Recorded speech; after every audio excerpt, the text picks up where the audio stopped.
Друг император ние нямаме. Но Симеон е искал да стане император. Симеон е завоевател. Симеон не е просветител.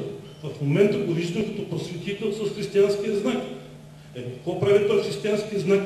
При него в 10 век, когато Пловдив е приел християнството много по-рано, в 395 година след Христос, а светия Енем е разпространял християнството още в 1 век след Христос.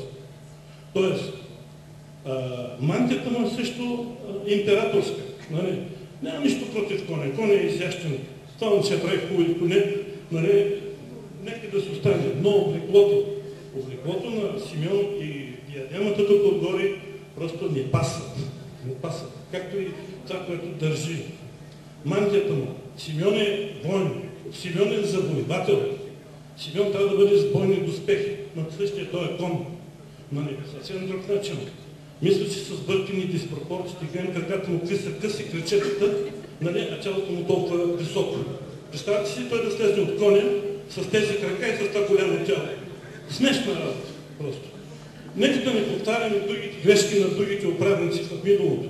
Нека само да си спомним Алеши, как е сложен там. Нали, и как обърка тук населението на Пловдив за много години напред.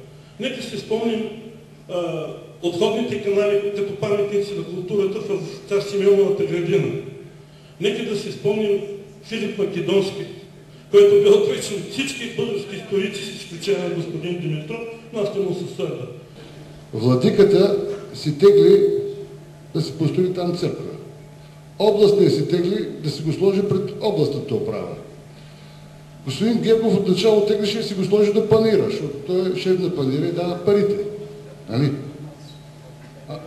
А пък господин Костов, който се прави на историк, иска да дигаме паметници на езически божества.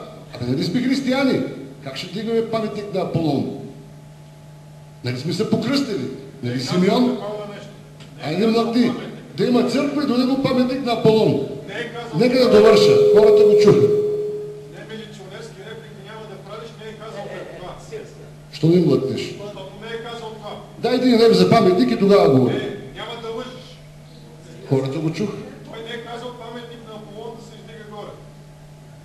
Когато човек е над 1,90, горе въздуха е разреден. И има липса на кислород. Нека да довърша. Да ме остави да говоря. Аз предлагам